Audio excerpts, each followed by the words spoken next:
Hi, this is Jim Setapen from the Music Institute of Chicago. I'd like to talk a little bit about the great American composer Charles Ives. Ives has one of the most interesting stories of any of the great composers. Charles Ives was born in the small town of Danbury, Connecticut on October 20, 1874. His father George, who was a band director, a cornet player, and a music teacher, was Charles's greatest musical influence. In 1894, George Ives died. Charlie entered Yale to study music, but at that time, all American composers were trained to write like German composers, like Brahms and Schumann and Mendelssohn. There was no American style. Ives was one of the first composers to create an American style. He created a music that could only have come from America.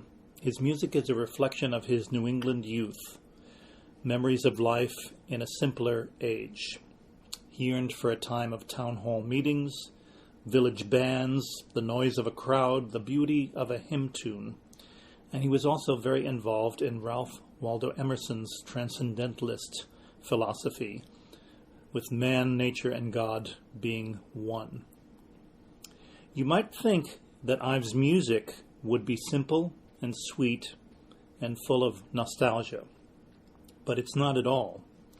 Apart from him quoting several hymn tunes and popular songs, gospel songs, marches, ragtime, bits of Beethoven, Ives' music is some of the most complex, ear-splitting, unorthodox music we have. Here's a quote from Ives. "Beauty in music is too often confused with something that lets the ears lie back in an easy chair." For example, Ives would have two groups playing together.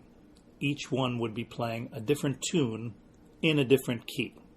This is the kind of thing that he really liked. Ives was a natural musical rebel. He despised conventional thinking and ordinary sounds. His music was complex, technically difficult, and far beyond its time. He actually got very few performances in his lifetime. Of course he was criticized, and he had his moments of doubt. Are my ears on wrong? I can't do it. I hear something else. And he knew he couldn't make a living writing such music. So what did he do? He went into the insurance business. Here's what Ives had to say. "Father felt that a man could keep his music interest stronger, cleaner, bigger, and freer if he didn't try to make a living out of it. Assuming a man lives by himself, and with no dependents, no one to feed but himself, and is willing to live as simply as Thoreau, he might write music that no one would play prettily, listen to, or buy. But if he has a nice wife and some nice children, how can he let his children starve on his dissonances? Answer me that, Eddie. So he has to weaken, and if he is a man, he should weaken for his children. But his music, some of it, more than weakens. It goes ta-da for money. Bad for him, bad for music." So Ives went into the insurance business, and he was very good at it. He organized a training school for insurance agents. He developed the idea of estate planning. He became very wealthy, and he only composed in the evenings and on weekends.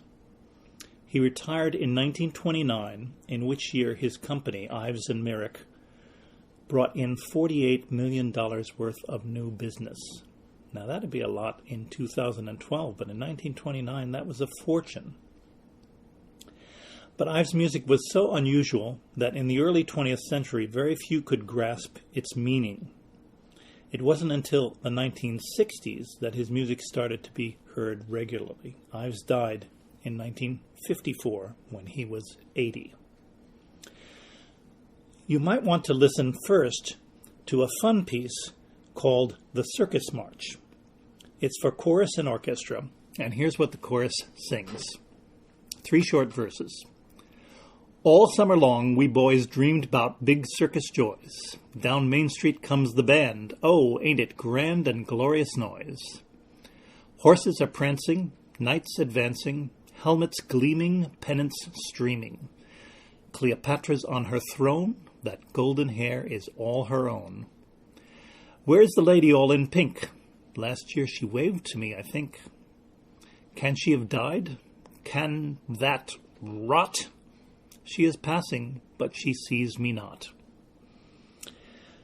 Ives has a lot of fun with this piece. It starts off perfectly straightforward, 1, 2, 1, 2, like a march, but soon there are monkey wrenches thrown into the rhythms and other unexpected events.